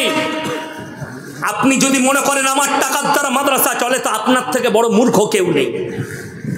আল্লাহর তরফ থেকে মাদ্রাসা চলে, আল্লাহর কুদরতে চলে, আল্লাহ দিন আল্লাহ চালাচ্ছে। এই মাদ্রাসায় 16 লাখ টাকায় শুধু খরচা, মাদ্রাসার বিল্ডিং আছে, তালবিলিম আছে, ছাত্র আছে, শিক্ষক আছে, আদার্স কত খরচা আপনি জানেন না। শুনিয়ে দিল 16 লাখ কত হাজার শোনালো আমি জানি না মাদ্রাসার খরচ, কিন্তু ব্যাংকে কত জমা আছে? 21 লাখ কত। আল্লাহর কসম করে বলছে এটা আল্লাহর তরফ থেকে, আপনি দিয়েছেন তা নয়, দিয়েছেন আপনি। আর আপনার পকেট থেকে বার করার দায়িত্ব কার? আল্লাহর। আপনার হৃদয়কে দিয়ে বার করিয়েছেন আল্লাহ। তাতে আপনি যদি মনে করেন হ্যাঁ যে ভাই আমার হারামের টাকা দেবো না, আলহামদুলিল্লাহ, দিও না। কে বলেছে তোমাকে দিতে? তুমি দিলে হালাল টাকাই দিও মাদ্রাসা মসজিদে, কিন্তু হারামটাকে হালাল বলার ক্ষমতা আমার নেই। যে মৌলবি বলবে কিয়ামতের দিনে পাকড়াও হয়ে যাবে, আল্লাহ পাকড়াও করবেন। সুদকে যে মৌলবি হালাল করতে চাইবে সে মৌলবি পাকড়াও করবেন। কোরআনে আছে ওয়াহাল্লাল্লাহুল বাইয়া ওয়া হাররামার রিবা, আমি ব্যবসাকে হালাল করেছি আর সুদকে হারাম করেছি। ব্যবসা হচ্ছে নবীজির সুন্নত, ব্যবসা হালাল, ব্যবসায় আল্লাহ বরকত দিয়েছে। আজকে জানেন আমাদের সমাজে অনেক মানুষ চায়ের দোকানে কি বলা বলি করে, আরে ইয়াসিন ভাই এত হক কথা বলে, আমাদের ইমাম তো বলতে পারে না কেন বে? চায়ের দোকানে আলিফের দোকানে গল্প করছে, এই হুজুর তো হক কথা বলে, আমাদের ইমাম এরকম বলতে পারে না। তো ইমাম তো বললে ইমামকে তাড়িয়ে দিবি বে, কথা বুঝতে পারেননি? ইমাম যদি সুদের বায়ান করে সকালবেলায় বলবো ঘর চলে যাও, ইমাম যদি হারাম হালালের বায়ান করে যাদের গায়ে লাগবে ঘর চলে যাও। শুনেলেন? যদি এখানে কোনো ইমাম সাহেব ভাই থাকেন, কিংবা আমার বক্তব্য যারা ইউটিউবের মাধ্যমে যে ইমামরা, যে মৌলবীরা শুনেন, আমি অনুরোধ করে বলে যাচ্ছি, হে আমার ইমাম সাহেব ভাইরা, ব্যবসা হচ্ছে নবীজির সুন্নত, ব্যবসা হচ্ছে হালাল। তোমরা ইমামতির পাশে পাশে ব্যবসা করো। যেদিনে তোমার ব্যবসায় তুমি ভালো রকম টাকা লাভ করবে, মাসে যখন তোমার পকেটে 30,000 টাকা আসবে, তুমি জুম্মায় দাঁড়িয়ে খুতবা দিলে বুক ফুলিয়ে দিবে। কথাটা বুঝতে পারেননি? যদি মতোয়ালি বলে এই সব বায়ান তো চলবে না, তাইলে তুই বুঝেলে আমি আসছি, আমার তো 30,000 টাকা মাসে রোজগার আছে। কথাটা বুঝতে পেরেছেন না পারেননি?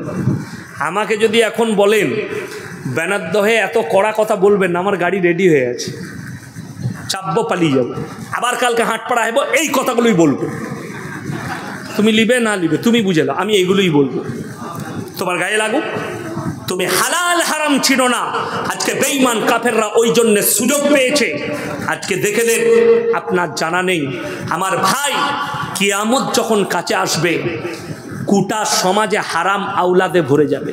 আপনি অনুভব করতে পারবেন না বেঈমান কাফেররা কিভাবে আপনার আমার বাড়িতে হারাম সন্তানগুলো পৌঁছাবে। তাদের একটা মিশন শুরু হয়েছে, সেই মিশনটা প্রথমেই শোনালাম কি, কলেজের ভেতরে রিলেশনশিপ, ছেলে মেয়ে প্রেম প্রেমিকা। আমি 3 দিন আগে মোবাইলে দেখলাম একজন দামি ফুটবলার, যদিও আমি এখানে ইউটিউব চলছে নামটা করব না, রেকর্ডিং হচ্ছে, কিন্তু ফেসবুক খুললেই পেয়ে যাবেন। সেই ফুটবলার একটা মেয়ের সঙ্গে রিলেশনশিপে ছিল, যদিও আমাদের দেশের নয়, বাইরের দেশে রিলেশনশিপে ছিল। মেয়েটা এখন প্রেগনেন্ট। ফেসবুকে মেয়েটা নিজে যে প্রেগনেন্ট সেই ফটোটা পোস্ট করেছে। এই প্লেয়ারটা লিখেছে এটা আমার বাচ্চা, এবং তার নামটাও সে ঠিক করে ফেলেছে। পরবর্তীতে সেই মেয়েটা পোস্ট করছে না, এই বাচ্চা তোমার নয়, এই বাচ্চা অন্যজনের। ছেলের পরিচয় মায়ের থেকে বাপ ভালো জানবে? কথা বলে না, ছেলের পরিচয় কে জানবে? মা জানবে ছেলের পরিচয় কি। সেই মেয়ে বলছে বাচ্চা তোমার নয়। তুমি যখন আমার সঙ্গে বিচ্ছেদ করো, তারপরে আমি একটা অন্য ছেলের সঙ্গে রিলেশন করি, তার সঙ্গে আমার মিলামিশা হয়, তারই বাচ্চা, তোমার বাচ্চা হয়নি। নাউজবিল্লাহ বলেন। বিয়ে কিন্তু করেনি, তার আগেই বাচ্চা হয়ে যাবে। আগে আমাদের দাদরা, আমাদের বাপ চাচারা আমাদেরকে কি বলে রাগাতো, যারা মজাকদার হতো, বে তোর বাপের বিয়ে দেখেছিস? বলতো না? বলতো না? বলতো। আর আমরা বাড়িতে গিয়ে মাকে বলতাম, বাড়ি থেকে বলতাম, আমাকে রাগাচ্ছিল দাদি, বলছিল তোর বাপের বিয়ে দেখেছিস? এটা বলে মজাকদাররা রাগাতো। এখন কিন্তু সত্যিকারই ছেলেরা বাপের বিয়ে দেখছে। আপনারা হাসছেন। দামি লোক দিয়েগো মারাদোনা, ফুটবল সম্রাট, তার 9 বছরের মেয়েকে নিয়ে তার মাকে বিয়ে করতে গেছে, রিলেশনশিপ, আগে ছেলে হয়ে গেছে। গুগল খুলেন দেখতে পেয়ে যাবেন। লিওনেল মেসি আর্জেন্টিনার একজন দামি ফুটবলার, তার 3 বছরের বাচ্চাকে নিয়ে তার মাকে বিয়ে করতে গেছে, 3 না 5 বছরের হবে, গুগল খুলে পেয়ে যাবে। 5 বছরের মেয়েকে নিয়ে তার মাকে, মানে বিয়ে আগে হয়ে গেছে, এই ছেলে আগে হয়েছে পরে বিয়ে। বেঈমান কাফেররা, আপনারা বলুন, শুনেলেন বেঈমান কাফেররা কিভাবে ইমানকে ধ্বংস করবে। এখনো ভারতে আইন পাস হয় নাই, তবে খুব তাড়াতাড়ি 30 সালের মধ্যে হয়ে যাবে। 30 সালের মধ্যে পাস হবে, সুপ্রিম কোর্ট পাস করাবে না করাবে না আমি সেটাও জানি না, তবে হবার সম্ভাবনা বেশি। যখন সমকামী পাস হয়ে গেছে ভারতের মাটিতে, সমকামী যখন লিগেল হয়ে গেছে, পরকীয়া যখন সরকার পরকীয়াকে লিগেল করে দিয়েছে, এরপর এটা পাস হতে কতক্ষণ। আজকে যে আমি এসছি, আমাকে যদি জিজ্ঞেস করেন আপনি কে, আমার বাপের নাম বলবো না মায়ের বাবা, বাপের। আমি যদি শামীম ভাইকে জিজ্ঞেস করি, কিংবা আমাদের মাস্টার ভাইকে, কিংবা আমার ভাইজানকে জিজ্ঞেস করি, মনসুর ভাইকে, যে আপনার পরিচয় কি, বাপের বলবে না মায়ের নাম বলবে? বাপ যদি মারা যায় তাও বলবে আমি মৃত অমুকের ছেলে, ঠিক কিনা? বাপ মারা গেল কেন? আল্লাহ রাব্বুল আলামিন মানুষের পরিচয় দিয়েছে বাপের দ্বারা। জোরে বলুন সুবহানাল্লাহ। আপনাদের এখানে ছাগল আছে না নাই? গরু আছে না নাই? আচ্ছা, গায়ের বাচ্চা হলে ষাঁড়ের বাচ্চা বলেন না গায়ে? ছাগলের বাচ্চা হলে পাঁঠার বলেন না ছাগলের? ছাগলে। আপনারা হাসছেন, বাস্তব কথা বলছি। কেন? আল্লাহ জানোয়ারের পরিচয় দিয়েছে মায়ের দ্বারা, আর ইনসানের পরিচয় দিয়েছে বাপের দ্বারা। একটা ছাগল মাঠে চড়তে যাবে, 5টা পাঁঠা মিলামিশা করবে, কার বীর্য থেকে বাচ্চা হয়েছে এটা আল্লাহ ছাড়া কেউ জানে না। একটা গাই মাঠে চড়তে যাবে, 5টা ষাঁড় তার সাথে মিলামিশা করতে পারে, কিন্তু কার বীর্য থেকে বাচ্চা হয়েছে এটা আমার আল্লাহ একমাত্র জানে। কিন্তু একটা নারী যদি 4টা পুরুষের সঙ্গে মিলামিশা করে, সংশয় দাঁড়িয়ে যাবে বাচ্চাটা কার। ইসলামী শরীয়ত এটাকে জায়েজ করার দেয়নি। কেন? ইসলাম শরীয়ত বলছে, ইসলাম বলছে, রসুলের হাদিস বলছে, মানুষের পরিচয় আল্লাহ বাপের দ্বারা ঘটিয়েছে। লন্ডন, আমেরিকা, জাপান, জার্মান, উত্তর কোরিয়া, দক্ষিণ কোরিয়া, চাইনা, ব্রাজিল, অস্ট্রেলিয়া, স্পেন, যতগুলো বেঈমান কাফেরের দেশ আছে, তারা তাদের পার্লামেন্টে পাস করিয়েছে, এরপর থেকে কোনো ছেলে যদি চায় মায়ের পরিচয়েও বাঁচতে পারে, মানে জানোয়ার আর তাদের মধ্যে পার্থক্য থাকবে না। তার মানে এটা নয় যে বাপ মরে গেছে যে মায়ের পরিচয় না, বা মা বিয়েই করবে না, কারোর সঙ্গে মিলামিশা করবে, বাচ্চাটা হবে, সে মায়ের পরিচয়ে থাকবে, হারাম আওলাদ। এরপর বলুন, আমাদের দেশে যদি বলেন হুজুর মুসলিমদের মধ্যে আসবে না, তুমি ভুল পথে আছো। মুসলমানের কাছে পরকীয়া চলে এলো আর ওটা আসবে না, মুসলমানের কাছে সমকামী চলে আর ওটা আসবে না। আল্লাহ রসুল সাল্লাল্লাহু আলাইহি সাল্লামের হাদিস, আখরি জামানায় হে আমার সাহাবীরা, পুরনো যুগের পাপগুলো নতুনভাবে মডেলিং হয়ে আসবে। আগেকার যুগের পাপগুলো দেখুন, সমকামীটা কার পাপ? কোন যুগের পাপ? হযরতে লূত নবীর কওমের পাপ। এইটা কার যুগ? হযরত মুহাম্মদ মুস্তাফা সকলে বলুন সাল্লাল্লাহু আলাইহি সাল্লামের যুগ চলছে। এই যুগে সেই পাপটা পুনরায় ঘুরিয়ে এসছে, সমকামী। আপনাদের এটাও জানা নাই, আমি বলে যাই, যে বৎসরে ভোট হয়, ভোট হয়েছিল না হয়নি? ওই ভোটের বৎসরে কেন্দ্র বাহিনী দিয়ে ভোট হয়েছিল, মনে আছে? এইখানেই বেলডাঙ্গার মির্জাপুর কিংবা তার আশেপাশের কোনো গ্রামের একটা ছেলে মিলিটারির সঙ্গে সমকামী সে সেক্স করেছিল মাঠে। বলবেন মৌলী সাহেব তোমার কাছে খবর? একটা অ্যাপস বেরিয়েছে, অ্যাপসটার নাম হচ্ছে ব্লুড, চাইনা বার করেছে অ্যাপসটা। যতজন সমকামী আছে সবাই সেইখানে ঢুকে আছে, আর আপনাকে বার করে দেখিয়ে দেবো কতগুলো মুসলিম শিক্ষিত যুবক সেখানে ঢুকে আছে সমকামী, কতগুলো মহিলা ঢুকে আছে। এই পাপটা কার? হযরতে লূত নবীর কওমের পাপ। হে আমার মুসলমান যুবক যুবতী, যারা স্কুল পড়ুয়া, কলেজ পড়ুয়া আছেন, যাদের মনে মনে হচ্ছে যে আমি এই পাপে লিপ্ত, আমার বাপ নামাজি, আমার মা নামাজি, আমার পরিবার নামাজি, আমি মারা গেলে তো আমার লেগে দোয়া করবে। শুনেলেন, কোরআন শুনিয়ে দিচ্ছি, চোখ দিয়ে পানি পড়বে। নবীরা জান্নাতি না জান্নাতি নয়? নবীরা জান্নাতি, নবীরা মাসুম। চলুন, আমার আল্লাহ কোরআনে বললেন, দারাবাল্লাহু মাসালাল লিল্লাযীনা কাফারু ইমরাআতান নূহি ওয়া ইমরাআতাল লূত কানাতা তাহতা আবদাইনি মিন ইবাদিনা সলিহাইনি ফাকানাতাহুমা ফালাম ইউগনি আনহুমা মিনাল্লাহি শাইয়্যা ওয়া কিলা আদখুলান নার মা'আদ দাখিলিন। আমার দুজন উলুল আযম নবী, হাবিব পয়গম্বর নূহ নবী আর লূত নবী দুজনের বিবিকে জাহান্নামে দেব, তারা আটকাতে পারবে না।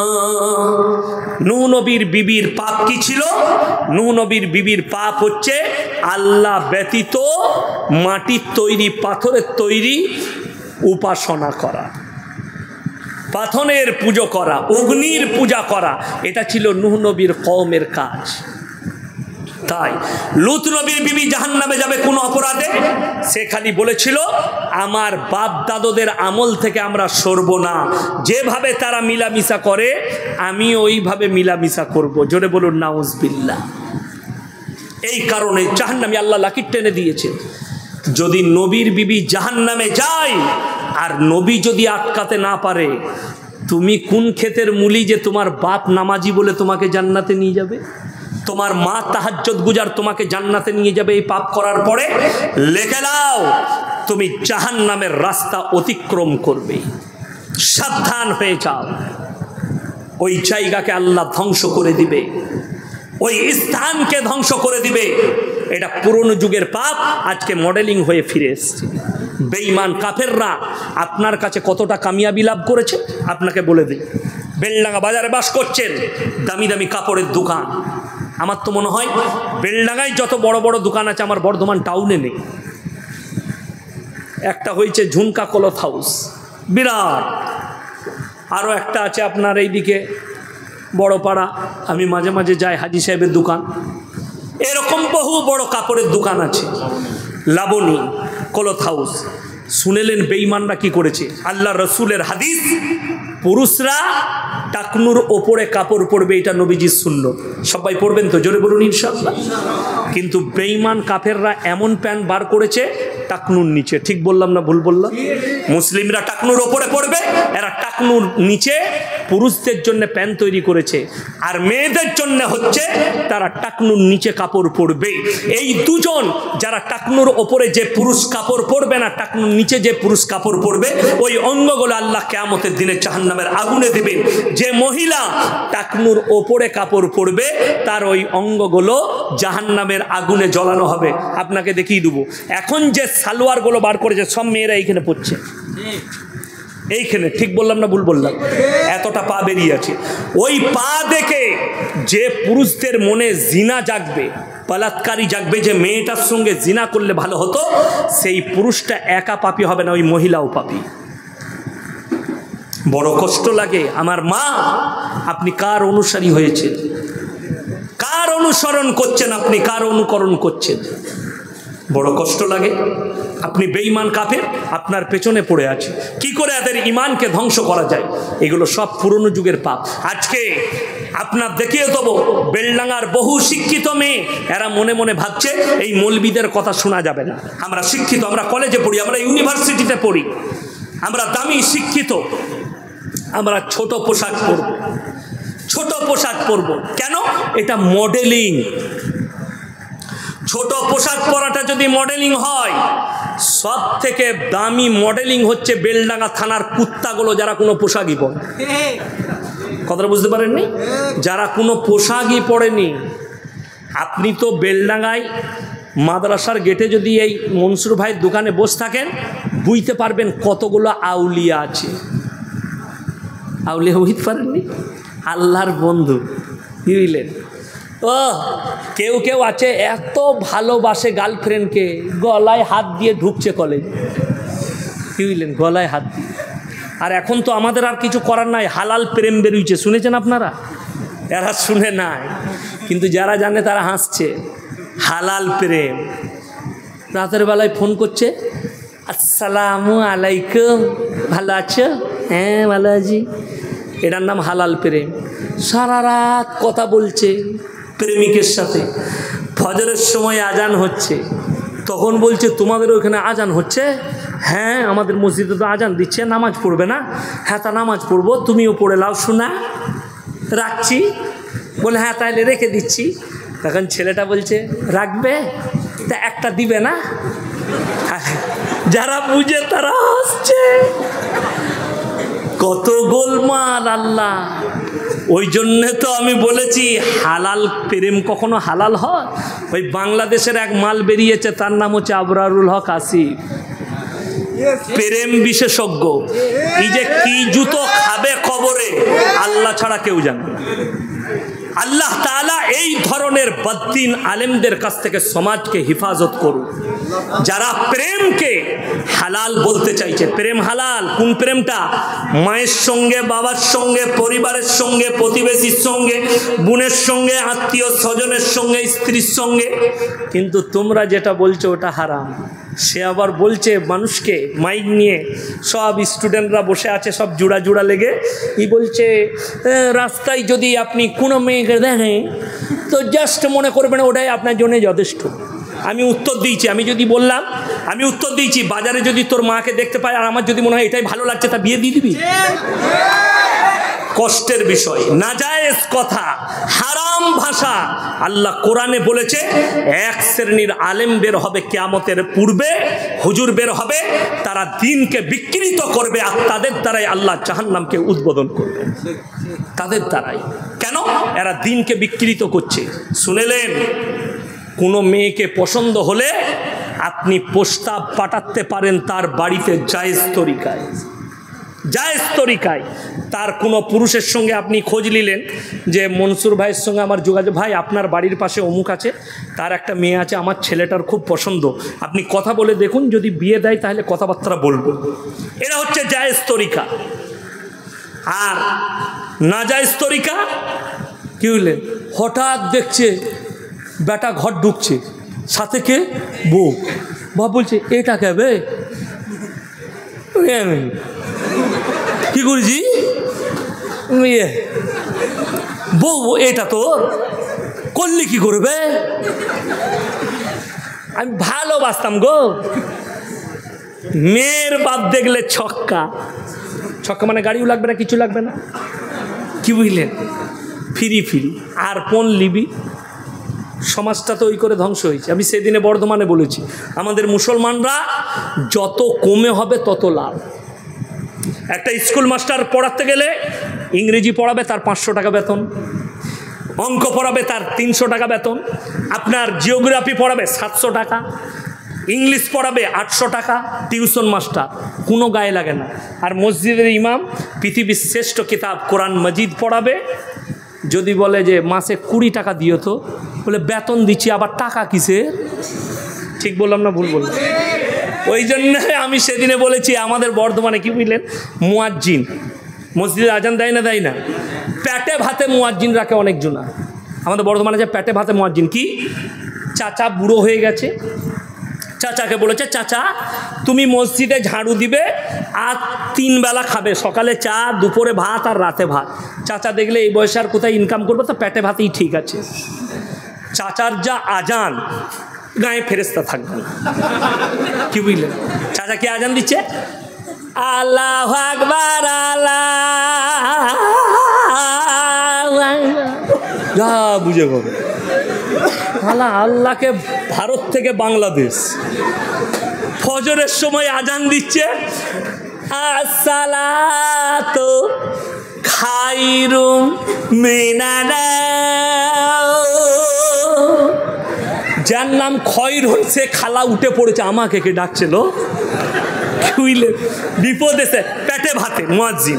আর যদি আপনি পয়সা দিয়ে মুয়াজ্জিন রাখেন, ভাই কোথায় পড়েছে? অমুক মাদ্রাসায়। কোথায় পড়েছে? বেনাদ্দ শিশু মাদ্রাসায়। আল্লাহু আকবার, আল্লাহু আকবার। বুঝতে পারলেন না? পারলেন না? দুটো আজানের পার্থক্য। আসসালাতু খায়রুম মিনান নাওম। চাচা আজান দিচ্ছে, সালাতু খায়রুম। শেষ না, পেটে ভাতে মুয়াজ্জিন, মুসলমানরা যত সহজে ওই রকমই এরা খালি চাইছে পেটে ভাতে কোনো মৌলবি পেলেই নামাজ পড়িয়ে দেবো, কোনো রকম মাথা ঠোকা হলেই হচ্ছে। বড় কষ্ট লাগে। হাই আল্লাহ, আমাকে যদি কেউ বলে ইমাম রাখবো, আমি সেদিনে বর্ধমানে বলেছি, আমাকে যদি ইমাম রাখতে চাও 3 লাখ টাকা বেতন লাগবে। একজন বলছে তোমাকে রাখবই না, আমি আমাকে পারবি না তো রাখতে। আমাকে বলছে হুজুর এত পয়সা লিখছেন জলসা করে, আমি 1 টাকা নেবো না, ফ্রি। বলে কেমন করে? আমি ইমামের বেতন 50,000 কর, আমি ফ্রি জলসা করব। আমি আর জলসাই করব না, ইমামতি করব। কথা বুঝতে পারেন? সে তো জানে না যে তার থেকেও বেশি চালাক আমি। যখনই দেখবো ইমামের 50,000 বেতন হয়েছে, আমি আর জলসাই করব না, ইমামতি করব। ফ্রি জলসা করব, কাছে করে। আমার ভাই, দিনের ওপরে মহাব্বত নিয়ে আসুন। এই ব্রেনটা ছাড়া দুনিয়াতে যা কিছু আছে সব কিনা। ঠিক বললাম না ভুল বললাম? কলমটা কিনা, ব্রেনটা বাদ দিয়ে সব কিনা। যদি এই বুদ্ধি আর বিবেক কিনা যেত, সবাই বক্তা হয়ে যেত, সবাই ইয়াসিন হয়ে যেত, সবাই মুমতাজুল হয়ে যেত, সবাই মৌলবি শওকত হয়ে যেত, সবাই জাকির নায়েক হয়ে যেত। ঠিক কিনা? ব্রেন ছাড়া সব কিছু কিনতে পাওয়া যায়, যেটাই কিনবেন সব কিনা। খালি এই ইলিমটা ছাড়া যেটা হাসিল করা গেছে এটা পাবেন না, এটা আল্লাহর তরফ থেকে দান যারা ইলিম হাসিল করেছে। তাহলে আপনি কোরআনের জন্য যদি টাকা খরচ করতে না পারেন, তা আপনার জন্য দুঃখের ব্যাপার।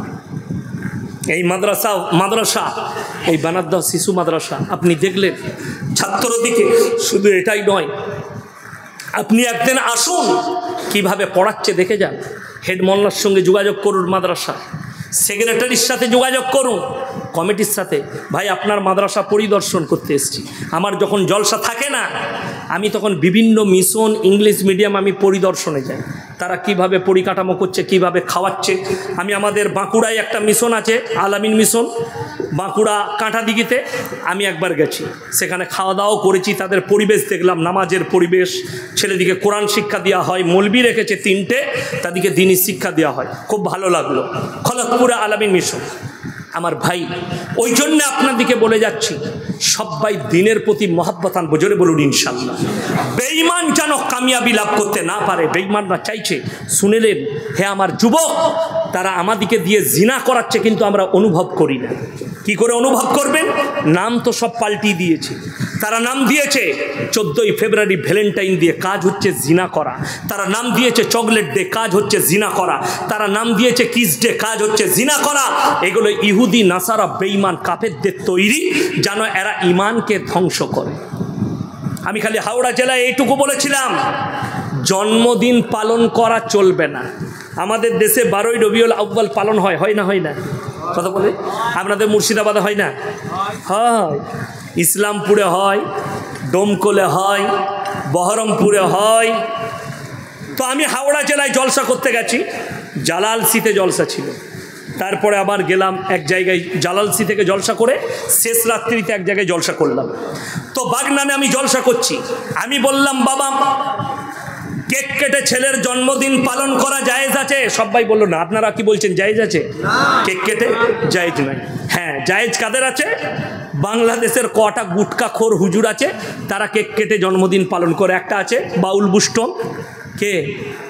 গিয়াসউদ্দিন তাহিরি, সে কেক কেটে জন্মদিন পালন করে, তার জায়েজ আছে। কেন? বাউল বুস্টম, ওকে মৌলবি বলা যাবে না। যারা আলেম মনে করবে মৌলবি বলবে, তাদের গুনাহ হবে। ওরা বাউল বুস্টম, ওদের জায়েজ আছে।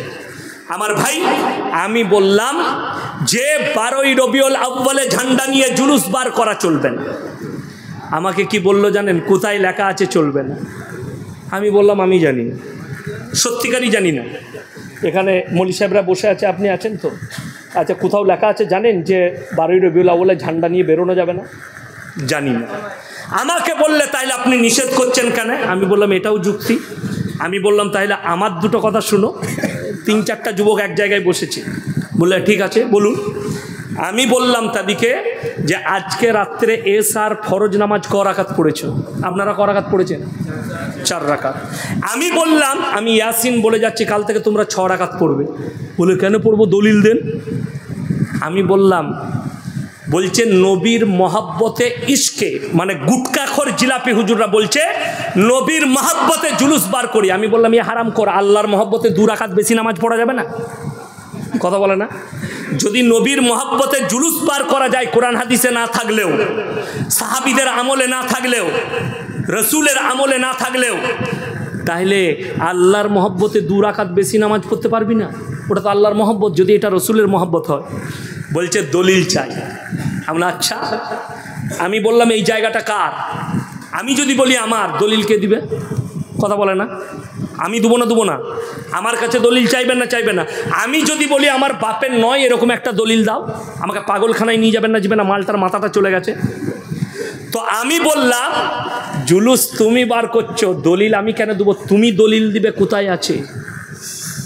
4 জন খলিফা চলে গেছে, তারা তাদের জীবন দশায় কোনোদিন 12ই রবিউল আউয়ালের জুলুস বার করেনি, তারা কোনোদিন জন্মদিন পালন করেনি।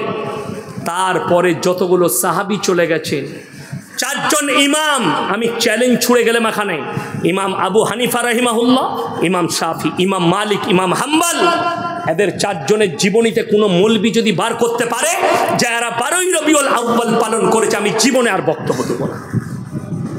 এরা করলো না।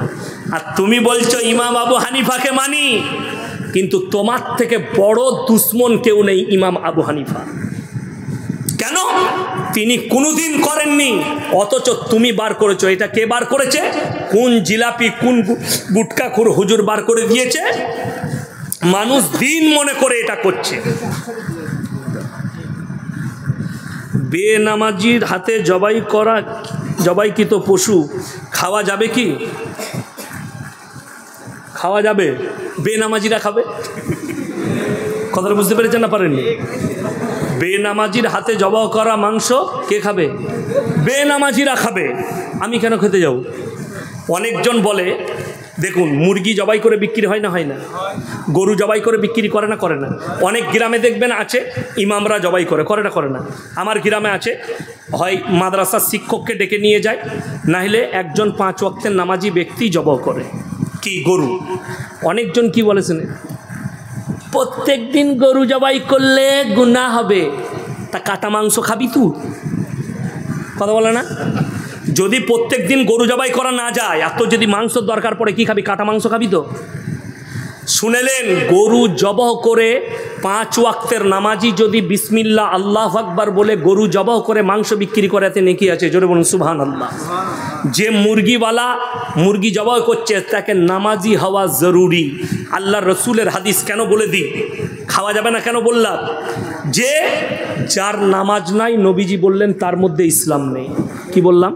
যার নামাজ নেই, নবীজির হাদিস, তার মধ্যে ইসলাম নেই। এরপরে আপনার বিচার, আপনি আরে জবাই করা তো দূরের কথা, আমাদের দেশের ছেলেরা হোটেলে মদ খায়, তারপরে মুরগি খেতে গেলে জিজ্ঞেস করে দাদা এটা জবাই না কাটা? আমরা মার হারাম করকে জুতো করে হারাম খাচ্ছে, আবার ওটাকে জিজ্ঞেস করছে। এবার দুটোই তো এক, জিজ্ঞেস করে আর কি করবি? আমাদের মুসলমানদের দশা সেরকম। দেখে না কে জবাই করেছে, দাদা 1 কিলো মাংস দাও, তবে কে জবাই করলো দেখ। গাঁজাখোর করেছে না মাতাল করেছে? আমি মুরগির মাংস আনতে গেলে নিজে জবাই করি। কে করে? আমি যদি চোখে না দেখি, আমি নিজে জবাই করি। আমি জবাই করে দিচ্ছি, ছাড়িয়ে মাংসটা দে। আর গরুর মাংস তার কাছে নিই যার কাছে আমার মাদ্রাসার শিক্ষক জবাই করে, তার কাছে আমি গরুর মাংস। আপনিও নেবেন। যাই হোক আমার ভাই, আপনারা সবাই দিনের ওপরে মহব্বত করবেন। জোরে বলুন ইনশাআল্লাহ। নামাজ হাত তুলে বলুন তো, কেউ ছাড়বো না। জোরে বলুন ইনশাআল্লাহ। সবাই হাত তুলেন, জোরে বলুন ইনশাআল্লাহ। বেঈমান কাফেরদের চক্রান্তকে আমরা বেফল করে দেবো। জোরে বলুন ইনশাআল্লাহ। কোরআনের সঙ্গে কে কে মহব্বত করবেন হাত তুলেন, জোরে বলুন ইনশাআল্লাহ। হ্যাঁ, যদি কোরআনের প্রতি মহব্বত থাকে, দেখুন নবীজি সাল্লাল্লাহু আলাইহি সাল্লাম দিনের যে প্রচার করেছেন, কিসের দ্বারা? কথা বলে না? নবীজি যে আরে কোরআনের দ্বারা করেছে। এই তো কোরআন আমার সামনে আছে, আমি যদি বলি সবাই ইসলাম কবুল করো, কবুল করবে? পাগল আসতো। শুধু এই কোরআনের দ্বারা নয়, রসুল সাল্লাল্লাহু আলাইহি সাল্লাম শুধু আখলাকের দ্বারা নয়, তার সঙ্গে মালের প্রয়োজন হয়েছে। জানেন না আপনারা? কোরআনে আছে আল্লাহ নবী সাল্লাল্লাহু আলাইহি সাল্লাম যুদ্ধের জন্য ইসলামকে জয়লাভ করার জন্য প্রস্তুতি নিচ্ছেন। আল্লাহর আয়াত এলো, ইসলামকে কামিয়াবি করার জন্য তুমি মানুষকে বলো ওয়ামা ইউকরিদুল্লাহ কারদান হাসানা, আল্লাহর রাস্তায় কে কি দান করবে বলো। আল্লাহর নবী সাহাবীরা নিজেদের জান মালকে কুরবান করেছে, বলুন সুবহানাল্লাহ। তারপরে ইসলাম কামিয়াব লাভ করেছে। যুদ্ধের জন্য অর্থের প্রয়োজন হয়েছে ইসলামের জন্যে। আজকে যে মাদ্রাসা আছে শুধু আপনার দোয়ার দ্বারা চলবে না, শুধু জলসার দ্বারা চলবে না, শুধু দানের দ্বারা চলবে না, আপনার মেহনত থাকতে হবে, দান থাকতে হবে, সব কিছু থাকতে হবে।